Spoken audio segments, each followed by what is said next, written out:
Alors, il y a donc un lien avec les crimes rituels. Bien sûr. Bien sûr. Vous savez que les traditions africaines ne connaissent pas ces choses. Vous êtes africain comme moi. Les traditions, il n'y a aucune tradition africaine.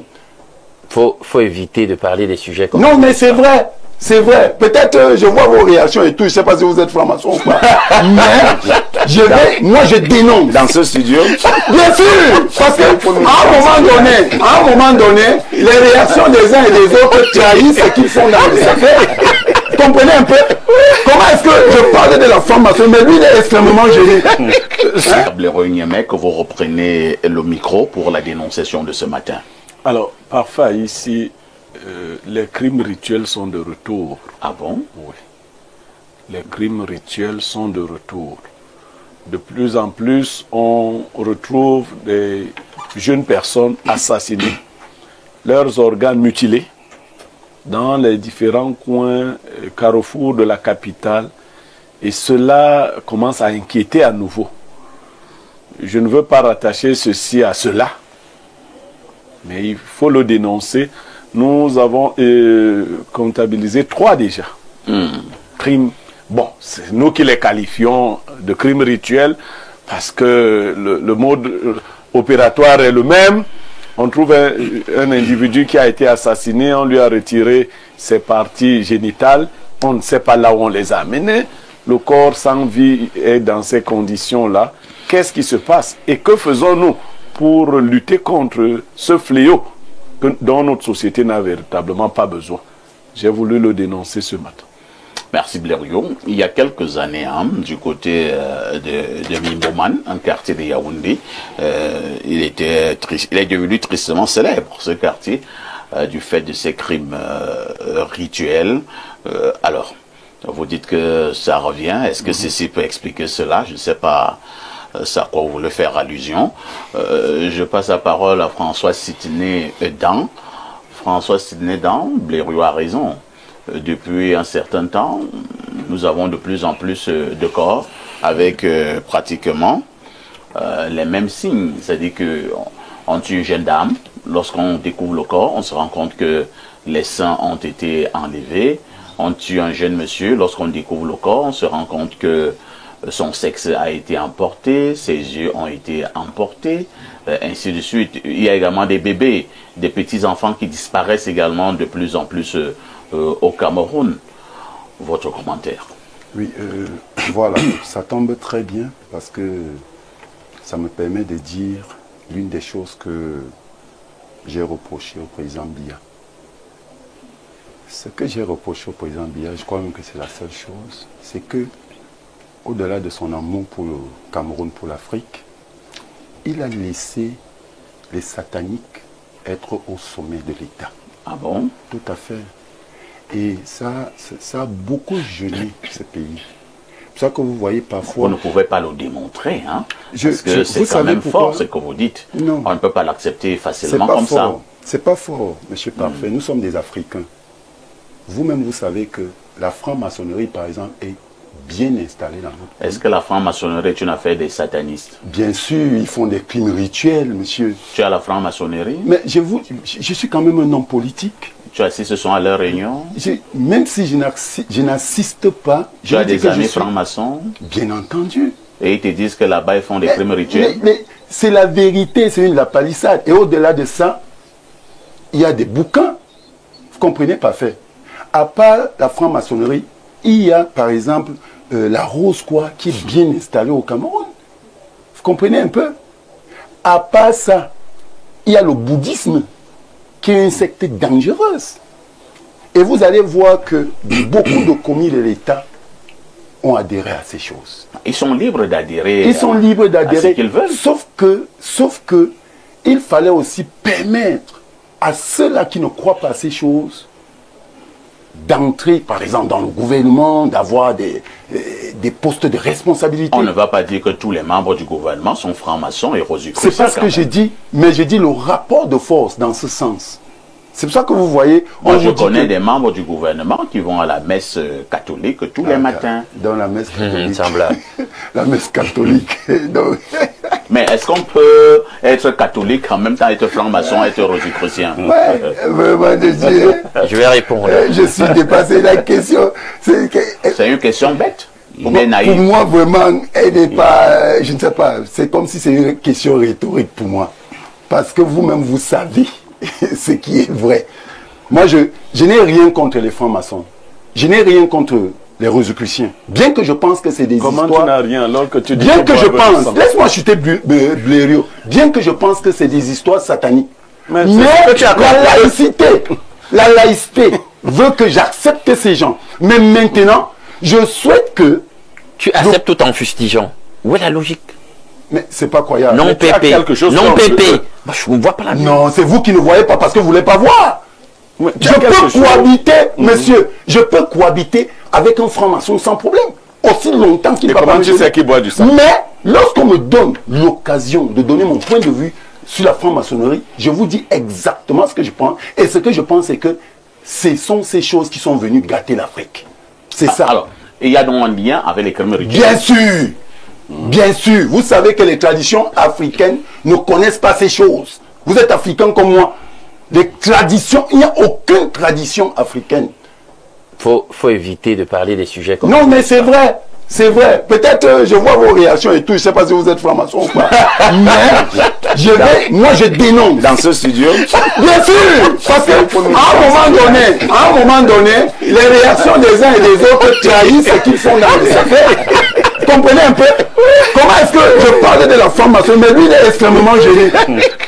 Alain, donc, crime rituel à Yaoundé et dans certaines villes du Cameroun, on a l'impression que ces satanistes ont repris du boulot. Est-ce que nous pourrons mettre sur pied un certain nombre de stratégies que peut faire l'ordre gouvernant pour justement mettre un peu plus de sécurité? On ne demande pas à ceux qui ont créé des problèmes de les résoudre. Et je vais dire... Non, et c'est le gouvernement qui crée les crimes Je vais rituels. m'expliquer.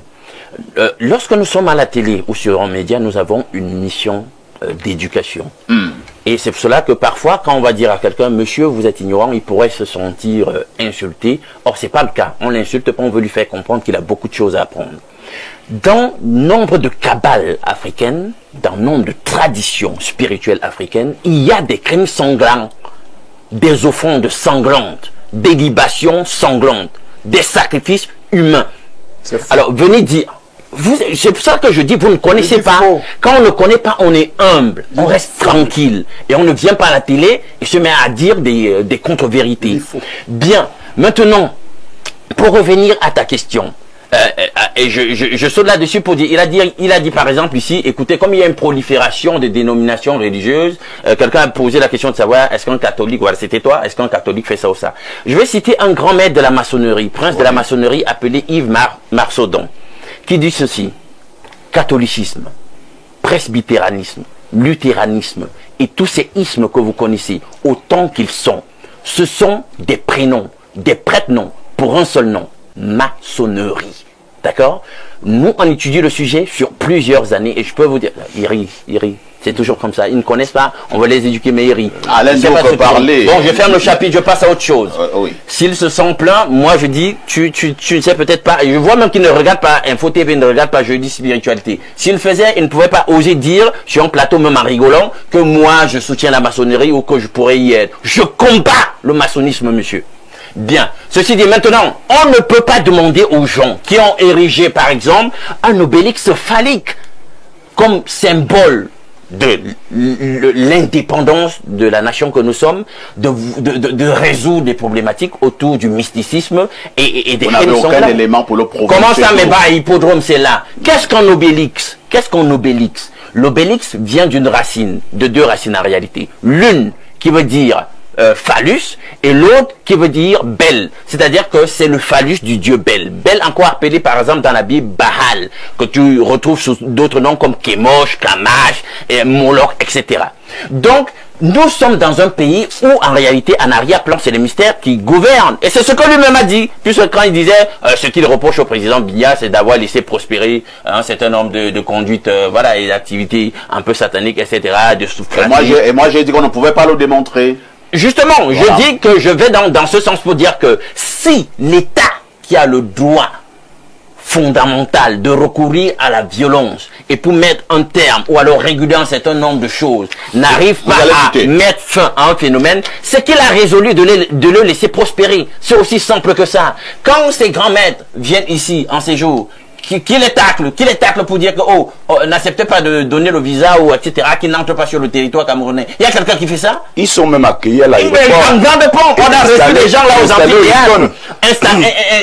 À certains moments, reçus dans nos amphithéâtres. Attendez un peu. Oui. Il y a certains qui viennent là, on doit respecter les usages sur le plan diplomatique. Mais il y a ce qu'on appelle l'idéologie. Par exemple, le grand maître de l'ordre de Malte qui vient souvent ici au pays. Attendez, vous voulez que s'il arrive et qu'il ne soit pas reçu?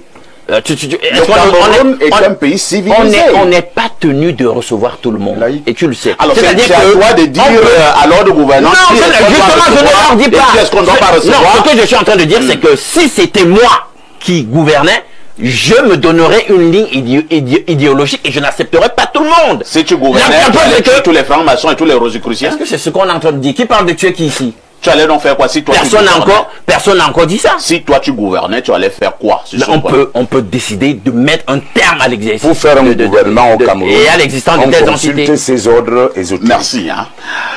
Pierre Blérieux, Niamek, toi qui as mené ta dénonciation, qui fait bien couler beaucoup d'encre de salive là, je vais te passer à toi-même la parole pour que tu commentes ta propre dénonciation.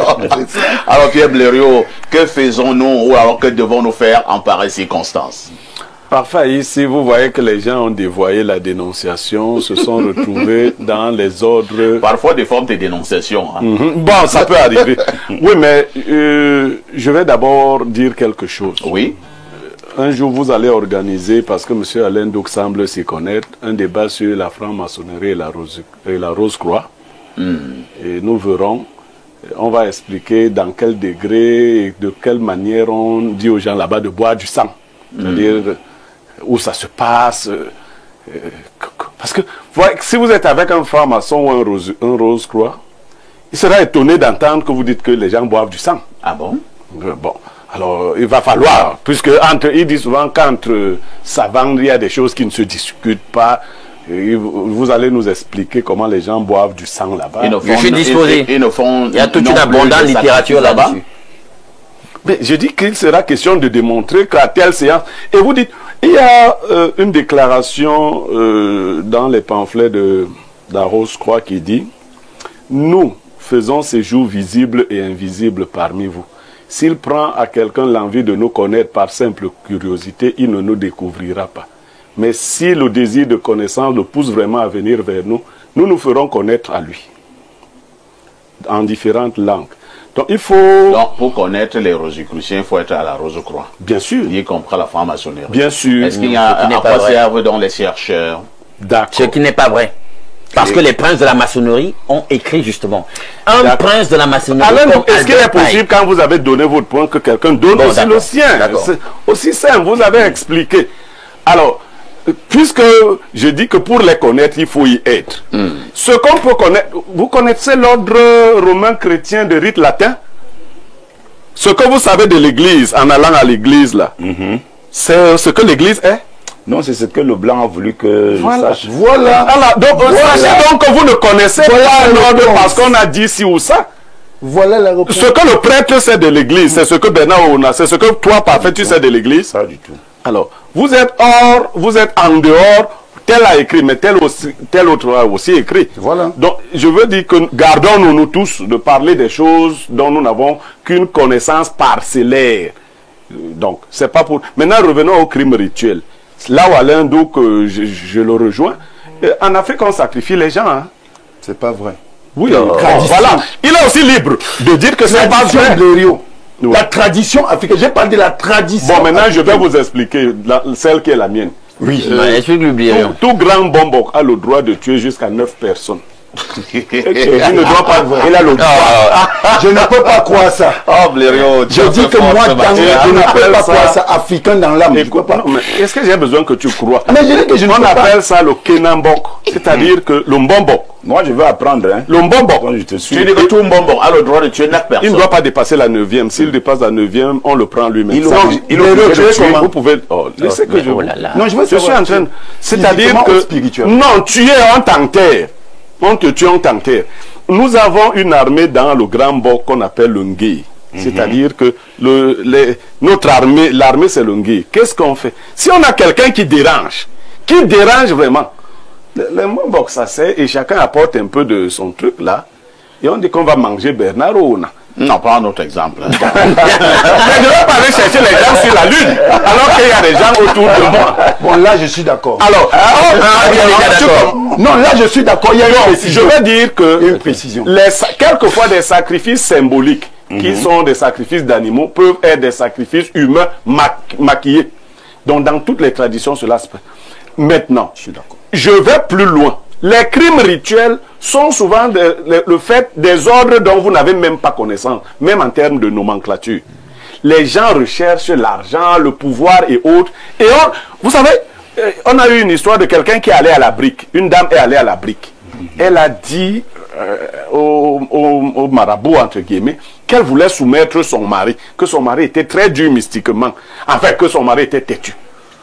Le marabout lui a demandé le cœur du lion, se disant que la dame ne pouvait pas. La dame a fait tout, elle lui a ramené un cœur de lion. Bon, le marabout qui voulait donc rabouiller la dame en disant non, tu es allé à étudier, on t'a donné le cœur du bœuf et tu viens. Et la dame lui dit non, je n'ai pas seulement ramené le cœur du lion, mais le cadavre du lion même dans le pick-up. Quand le marabout sort, il voit le cadavre du lion et il dit à la dame que, mais si tu as pu tuer un lion, ton mari c'est qui? Va t'occuper, moi je ne peux plus t'aider. Donc, des fois, les gens sont plongés dans les choses qui les dépassent. Nous devons dénoncer toutes ces choses qui nous trompent. Parce que tu es un homme, vous finirez bien par le payer d'une manière ou d'une autre. Et la Bible dit, c'est la bénédiction de l'Éternel qui enrichit et elle ne se fait suivre d'aucun chagrin. Merci Pierre Blériot.